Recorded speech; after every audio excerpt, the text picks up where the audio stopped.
There are 4 Republicans vying to become the gubernatorial candidate on this fall's ballot. Let's meet one of them, businessman and former state legislator Victor Mitchell. Glad to have you. Well, thanks for having me on your show, John. It's a pleasure to be back. Reminiscing about your 2 big years in the State House. Yes. Why only 2 years? Well, you know, I felt I could do more in the private sector. I'm an entrepreneur. I've built 6 different companies. I started my first business when I was 21 years old, paying my way through college, and never worked for anyone else. But, you know, our state is turning into the next California. We need executive outsiders who actually know how to run things and solve complex problems. Now, you've self-funded quite a bit. You put $3 million of your own money. Yes. First of all, I don't know what it's like to have $3 million of money, but you put $3 million. Yes. How are you doing on the campaign raising outside of yourself? We're doing phenomenal. I mean, we're not doing a single fundraiser. We're doing strictly grassroots events. We've done some 600 grassroots events in 63 of our 64 counties. I just have Sedgwick County to hit. It's the last county I haven't visited. We're taking in donations every day. It's all organic. They're small donations. You're not doing endorsements. What does that mean? You know, I believe that if you accept a political endorsement, it leads to political favors. We're also not taking any special interest money either. We're the only major candidate. We're putting big ideas forward to reform a lot of our state bureaucracies. We're going to put the government on a diet. We're going to learn how to do more with less. And we're going to fix some problems. You've got 3 competitors on the Republican ballot. You've got a matter of weeks here until it gets decided. How are you going to win this primary? Let's talk politics. Yes. I mean, there's 4 of you. Polls would probably have Walker Stapleton ahead of you. How are you going to win this? I don't know what polls you're looking at. We're doing extremely well. We're the only outsider businessman in the race. I've got to, of course, beat Mitt Romney's nephew and George Bush's cousin. You know, so I'm the only true outsider in the race. But you know, they might have insider establishment people supporting them, but we have a tremendous amount of grassroots support. We've got almost 50,000 Facebook supporters, more than all my opponents combined. We've done more grassroots events than all my opponents combined. And you know, people are really looking for an outsider who's built great companies, treated their employees well, who actually has some ideas, some creativity and imagination, ability to solve problems. What makes you stand out from these 4 candidates? And let's talk about some of the issues. Give me the number 1 issue.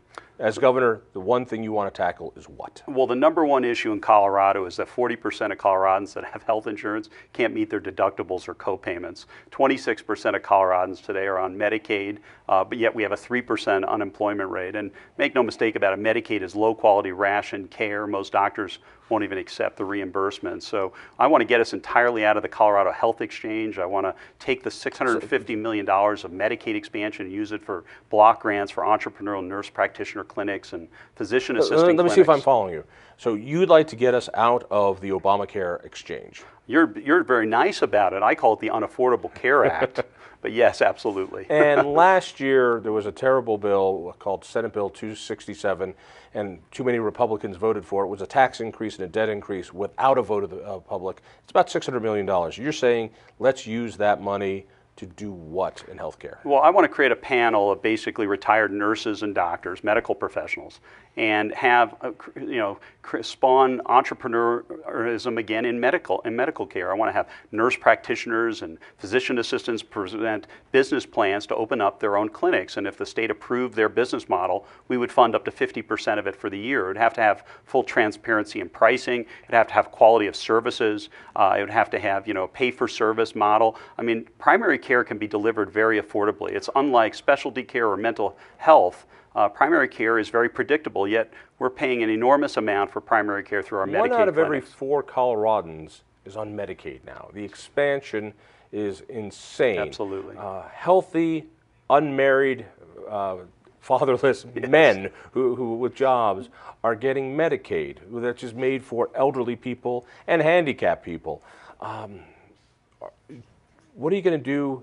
Are you going to say you can't be on Medicaid? Or are you going to kick people off of Medicaid? Not at all. I mean, what we're going to do is we want to reduce some of the mandates on insurance providers too. I mean, for Washington, D.C. to tell us what type of insurance providers we have to offer, most of our rural communities around Colorado, they only have a single insurance option. And we're seeing premiums as high as 40% annually. I mean, it's outrageous. So as I said earlier, the greatest threat is 40% of Coloradans who have health insurance can't meet their deductibles or co-payments, but we're the healthiest people in the country. We have the lowest rates of obesity. We have the lowest rates of diabetes. We have a relatively young and educated workforce.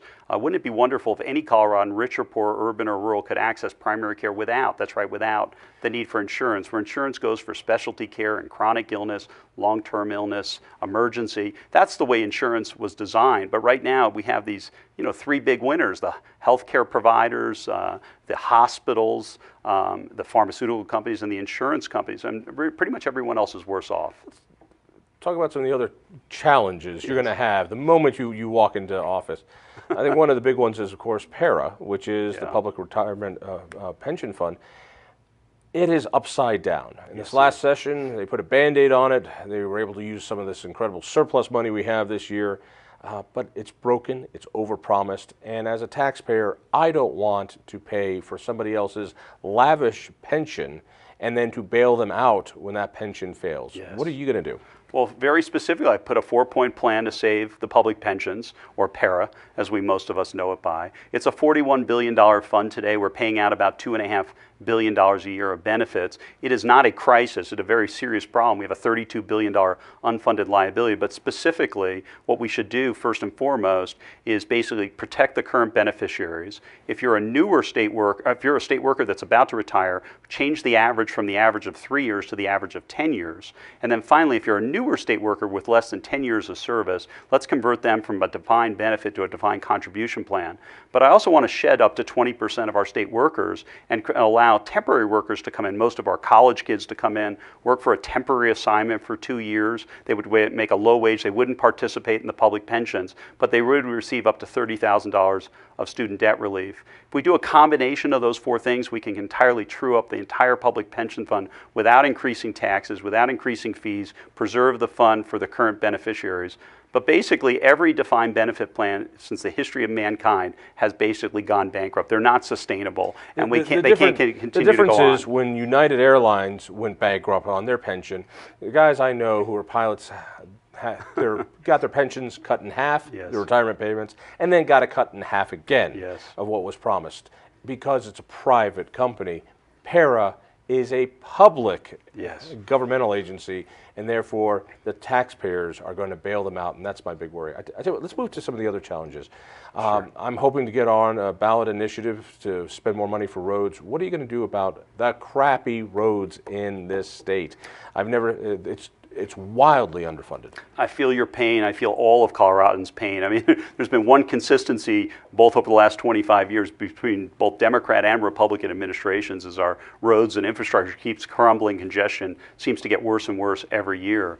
I don't think we should bond or increase taxes. Not that we don't need the money for infrastructure. We certainly do. But make no mistake about it, for every dollar we put into CDOT's budget, only 30 cents actually hits contractors' hands. So 70% goes to overhead and studies, part of their 3,300 employees. I want to bring in a reformer to reform CDOT and limit their total overhead to no more than 20%. That alone would free up about $700 million to go right into contractors' hands, the people that build our infrastructure. I also want to deploy all their cash and cash equivalents that's on their books today, roughly $1 billion. And I also want to change... You said cash equivalents. What are we talking?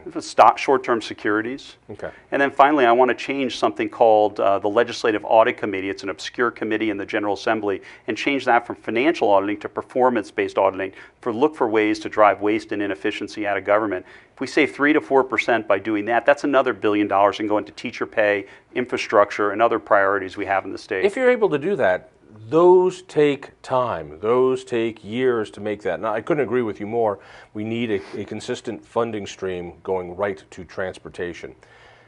But your reforms would take a long time. Will there be a need to put cash in right away? My reforms will not take that long of a time. My plan is to get $2 billion of incremental funding directly into roads and infrastructure in year one.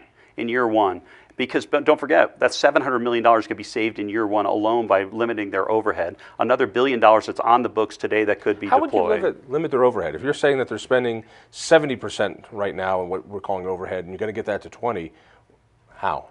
There's a lot of, that's one thing we've had a uniform agreement on. We've received over 100 calls and emails from different people at CDOT providing very specific examples. But we're going to have to bring somebody in that comes from the private sector, that has 40 years of development and engineering experience, that has no vested interest, but a true reformer. You're talking about a new head of CDOT. Do you have a man or woman in mind? I don't have somebody in mind yet, but this is what I've done my whole career. Will you hire me? I don't know if you have the right credentials as an engineer and as a developer. Oh, absolutely. Okay, I played with Lincoln Logs. I think it'll be fine. Let's move to some of the other big issues. The immigration issue is a hot button issue, yes, particularly running into a primary for the Republican ballot. What do you got to do? Do you support cities declaring themselves as sanctuary cities, or would you do something about it? We'll do something specifically about it. First and foremost, I can't stop cities like Denver and Boulder from being sanctuary. But what I can do is I can cut off their funding, and I plan to do that directly through the long bill in the General Assembly. What funding do they get? They get various different blocks and grants and various different fundings of varieties that the state funds them, and we should look at those and specifically earmark that. But I don't think that in and of itself will do the trick. I also think we should push for legislation that holds any elected official who refuses to cooperate with federal ICE agents, whether it's a county commissioner, a town council member, a mayor, civilly liable. And if we can pass that, then we'll put an end to this. We can't have a situation where some laws are enforced that we like and other laws we don't like are ignored. Just a few seconds left. The gun issue is going to be hot. There's going to be a call for ban on so-called assault weapons. As governor, what? Well, I'm a strong Second Amendment guy. I have an A+ rating from the NRA. I want to get rid of the magazine limits. I have always supported concealed carry. So there's not going to be any problem with me supporting the Second Amendment. You would veto any gun control bills? Absolutely. I mean, I shouldn't say any. I hate to give a blanket statement, but generally speaking, we're not going to allow bazookas into schools. So I would veto something like that. But other than that, generally, I would be very supportive. Just a couple seconds. People want to get involved in your campaign, help you out. Where do they go? They go to vicforgov.com or follow us on Facebook. That's VIC4gov.com. Love to earn your support. Please check us out. Victor, always good chatting with you. Check out the Independence Institute, and we'll see you next week.